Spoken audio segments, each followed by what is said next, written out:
भारत का वह पड़ोसी देश जिस कारण हमेशा ही सीमा विवाद रहता है वह देश है चीन। और यह दुनिया का एक ऐसा देश है जिसकी सीमा सबसे ज्यादा देशों से लगती है। इस कारण इन सभी देशों के साथ चीन का किसी न किसी तरह से सीमा विवाद चल रहा है, यानी चीन के उसके सभी पड़ोसी देशों के साथ हमेशा सीमा विवाद रहता है। अब हम बात करते हैं कि वे कौन से देश है जिनका चीन के साथ सीमा विवाद है। चलिए इस विषय को पूरा समझते हैं। वैसे तो चीन अपने दूसरे देशों की भूमि कब्जा करना चाहता है, उन्हीं सभी देशों की बात करते हैं। भारत व चीन के बीच सीमा विवाद फिर से बढ़ गया है। दरअसल पिछले दिनों में अरुणाचल प्रदेश के तवांग क्षेत्र में दोनों देशों में सैनिक झड़प हुई, लेकिन यह पहली बार नहीं था क्योंकि भारत के साथ चीन का सीमा विवाद काफी पुराना है। भारत व चीन के सीमा विवाद को समझने से पहले वहाँ की जियोग्राफी को समझना जरूरी है। दरअसल भारत की चीन के साथ सीमा 3488 किमी लगती है, जो 3 सेक्टरों में बटी हुई है। नंबर 1 ईस्टर्न सेक्टर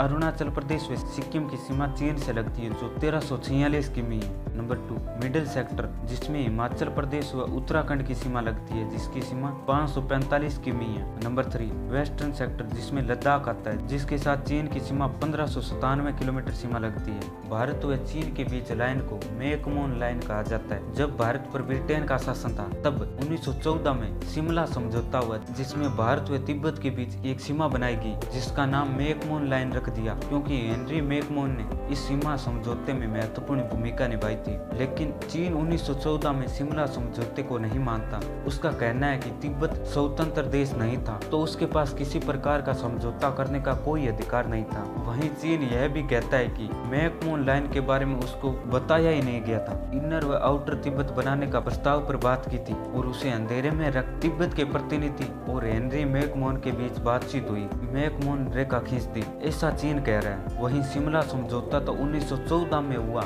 लेकिन वर्ल्ड वॉर में स्थिति एकदम बदल गई। इसके बाद 1937 में मैकमोहन लाइन को अंतर्राष्ट्रीय मान्यता मिली, लेकिन 1914 में तिब्बत एक स्वतंत्र देश था। लेकिन चीन ने कभी भी तिब्बत को स्वतंत्र देश नहीं माना। इसके बाद चीन ने तिब्बत पर कब्जा कर लिया और चीन तो आज भी मैकमोहन लाइन को नहीं मानता। चीन सीमा के पास रेल लाइन, सड़कें बना ली है और सीमा के पास गाँव बसाए जा रहे हैं, तेजी से इंफ्रास्ट्रक्चर विकसित कर रहा है। चीन के नेता अपना इतिहास देखते हैं और इतिहास में जो भी इलाका कभी भी किसी चीनी साम्राज्य का हिस्सा रहा था तो उस पर अपना दावा ठोक देते हैं। इसी कारण चीन के सभी देशों के साथ सीमा विवाद है। भारत व चीन के सीमा पर वह कौन कौन सी जगह है जहाँ सीमा विवाद है। नंबर 1 सक्सगाम घाटी। यह लगभग 5800 वर्ग किमी का इलाका है। यह भारत के जम्मू कश्मीर के राज्य का हिस्सा हुआ करता था, लेकिन 1948 में पाकिस्तान ने इस पर कब्जा कर लिया। 1963 में इस क्षेत्र को चीन को दे दिया, लेकिन भारत ने इस बात का पूरा विरोध किया। सक्सगाम घाटी भारत का अभिन्न अंग है। नंबर 2 अक्साई चीन। यह जम्मू कश्मीर का पूर्वी हिस्सा है। 1950 में चीन ने अक्साई चीन को कब्जा करते हुए तिब्बत तक एक सड़क बना ली थी। हालांकि भारत को इस बात का देरी से पता चला। इसके बाद 1962 के युद्ध में इस क्षेत्र पर पूरा कब्जा कर दिया। अक्साई चीन का क्षेत्रफल करीब 37,244 वर्ग किलोमीटर है और 1962 के युद्ध के बाद चीनी सेना जहां मौजूद थी वहां लाइन ऑफ एक्चुअल कंट्रोल को मान लिया गया। इसके बाद भी चीन अपनी हरकतों से बाज नहीं आता। नंबर 3 अरुणाचल प्रदेश। जब से चीन ने तिब्बत पर कब्जा किया है, इसके बाद चीन की हमेशा निगाहें अरुणाचल प्रदेश पर ही है, क्योंकि केवल चीन ही अरुणाचल प्रदेश को दक्षिणी तिब्बत कहता है। भारत के विदेश मंत्रालय के अनुसार चीन अरुणाचल प्रदेश के 90,000 वर्ग किलोमीटर की जमीन पर अपना दावा करता है। 1962 के भारत चीन युद्ध में अरुणाचल प्रदेश में आधे से ज्यादा हिस्से पर चीनी आर्मी ने अस्थायी कब्जा कर लिया था और युद्ध समाप्त के बाद चीनी सेना अरुणाचल प्रदेश से पीछे हट गई थी। लेकिन जब भी भारतीय नेता अरुणाचल प्रदेश का दौरा करते हैं तो चीन इसका विरोध करता है। लेकिन अरुणाचल प्रदेश भारत का हिस्सा था, हिस्सा है और भारत का हिस्सा रहेगा। इसके अलावा भी गलवान घाटी, डोकलाम और नाथुला दर्रे पर भी चीन के साथ विवाद है। इसलिए विवादित हिस्से में कई बार दोनों देशों के सैनिकों के बीच झड़पें हो जाती है। नेपाल की चीन के साथ सीमा 1339 किमी लगती है। इस कारण पिछले कुछ सालों में नेपाल और चीन के बीच सीमा विवाद बढ़ गया है और सितंबर माह में खबर आई थी कि चीन ने नेपाल के हुमला जिले के लिम्मी वैली के कई इलाकों पर कब्जा कर दिया था। चीन ने नेपाल की सीमा में 9 मंजिल इमारत बना ली थी। इस कारण नेपाल में चीन का काफी विरोध हुआ था और इसके अलावा भी नेपाल के बॉर्डर पर चीन ने 36 हेक्टेयर जमीन पर कब्जा कर दिया। हालांकि नेपाल सरकार व काठमांडू में चीनी दूतावास स्पष्ट रूप से कभी भी सीमा विवाद से इनकार करते हैं। मीडिया में नेपाल व चीन के बीच सीमा विवाद की खबरें आती है। भूटान यह भारत व चीन के बीच बफर जोन की तरह काम करता है। भूटान की सीमा चीन के साथ 447 किमी लगती है।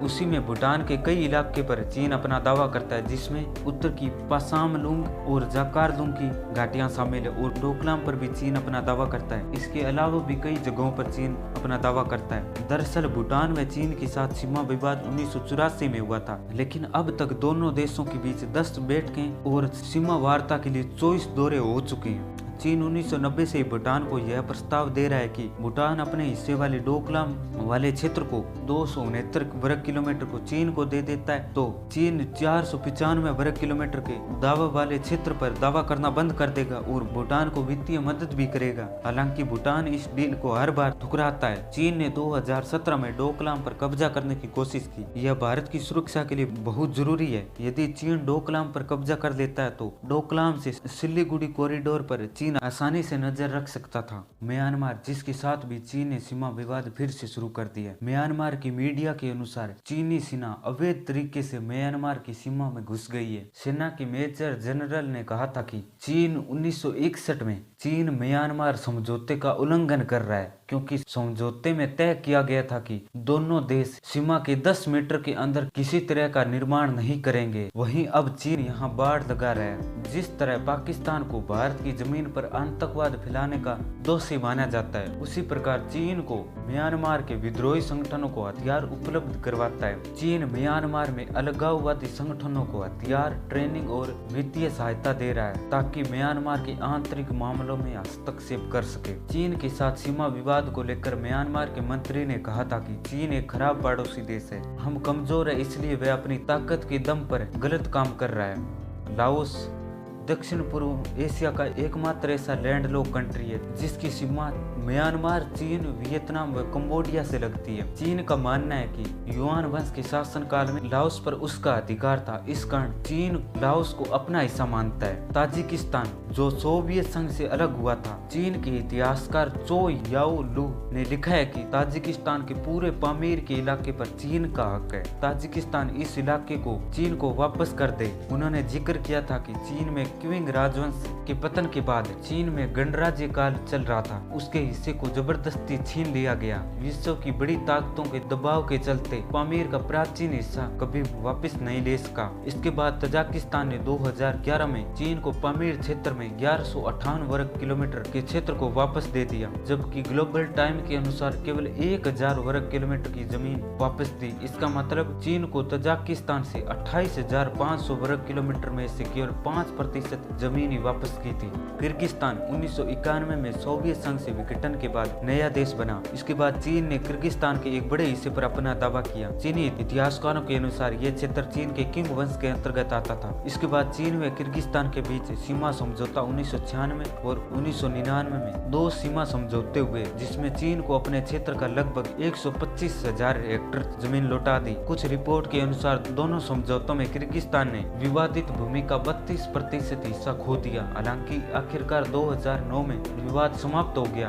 कजाकिस्तान, जब कजाकिस्तान एक स्वतंत्र देश बना तो चीन ने कजाकिस्तान की लगभग 2420 वर्ग किलोमीटर जमीन पर अपना दावा किया। इसके बाद दोनों देशों के बीच 26 अप्रैल 1994 को सीमा समझौता हुआ, जिसमें चीन को कुल विवादित क्षेत्र का लगभग 24% हिस्सा प्राप्त हुआ। इसके बाद मई 2020 में चीन की एक वेबसाइट में दावा किया कि कजाकिस्तान पहले चीन का हिस्सा था। इसके बाद कजाकिस्तान ने इसका विरोध किया। मंगोलिया पूर्व व मध्य एशिया में एक लैंडलॉक कंट्री है। सन 1206 में चंगेज खान ने मंगोल साम्राज्य की स्थापना की थी। 1911 में किंग वंश के पतन के बाद मंगोलिया में चीन से स्वतंत्रता की घोषणा की, लेकिन मंगोलिया का एक बड़ा भाग चीन के अधीन है। इसे आंतरिक मंगोलिया कहते हैं, जिस पर चीन ने दूसरे विश्व युद्ध के दौरान इस पर कब्जा कर लिया था। रूस व चीन के वर्तमान में घनिष्ठ संबंध है, लेकिन एक समय में दोनों देशों के बीच विवाद इतना बढ़ गया था कि रूस ने चीन पर परमाणु हमला करने की तैयारी कर ली थी। दरअसल 1965 में रूस और चीन के बीच सीमा विवाद शुरू हो गया था, जिसमें कई सैनिकों की मौत हुई, जिस पर दोनों देशों ने संघर्ष की शुरुआत के लिए एक दूसरे को दोषी ठहराया। इसके बाद सोवियत संघ के विघटन के बाद 1991 में चीन सोवियत सीमा समझौता हुआ।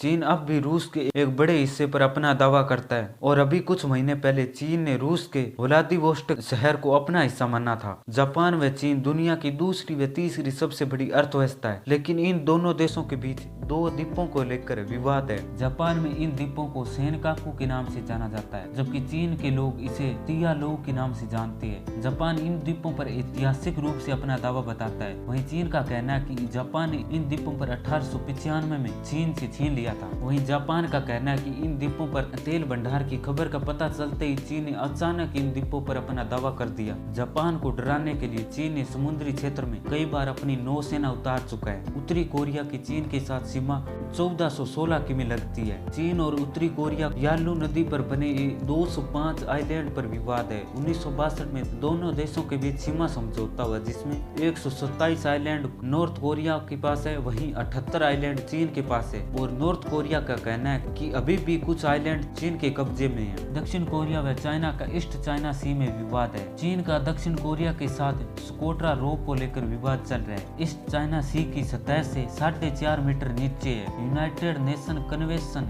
On the law the sea के अनुसार एक जलमग्न चट्टान को किसी भी देश द्वारा क्षेत्रों के रूप में दावा नहीं किया जा सकता। दक्षिण कोरिया इसे अपने इकोनॉमी जोन का हिस्सा बताता है, तो चीन अपने ऐतिहासिक तथ्यों का हवाला देते हुए कहा है कि दक्षिण कोरिया पर चीन के युआन राजवंश का शासन रहा। इस कारण पूरा साउथ कोरिया को अपना बताता है। भारत के बाद अगर चीन का कहीं सबसे ज्यादा विवाद है तो वह है साउथ चाइना सी। यह प्रशांत महासागर का हिस्सा है और यह इंडोनेशिया से लेकर ताइवान तक 35 लाख वर्ग किलोमीटर के इलाके में फैला है। चीन का कहना है कि पिछले 2000 सालों के इतिहास से दक्षिण चीन सागर में पारासेल और पेटले द्वीप सहित सभी द्वीप उनके भाग थे। चीन के अनुसार सेकंड वर्ल्ड वॉर के समय जापान ने साउथ चाइना सी पर कब्जा कर दिया और सेकंड वर्ल्ड वॉर खत्म होने के बाद चीन ने फिर इन पर अधिकार कर दिया। चीन ने 1947 में 9 डैश लाइन को चीन ने अपने नक्शे में शामिल किया। अगर इन 9 डैश लाइन आधार पर माना जाए तो पूरा साउथ चाइना सी चीन का ही हो जाएगा। चीन के अलावा भी साउथ चाइना सी पर मलेशिया, वियतनाम, फिलीपींस और ताइवान भी दावा करते हैं। वियतनाम का कहना है कि इन द्वीपों पर 17वीं सदी से ही हमने शासन किया है। फिलीपींस का साउथ चाइना सी में विवाद को लेकर कहना है कि भौगोलिक स्थिति के हिसाब से पेट्रली आइलैंड फिलीपींस का हिस्सा है। मलेशिया साउथ चाइना सी के उन क्षेत्रों पर अपना दावा करता है जो उसके इकोनॉमिक एक्सक्लूजन जोन में आता है। ब्रुनेई व इंडोनेशिया भी साउथ चाइना सी के उन क्षेत्रों पर अपना दावा करते हैं जो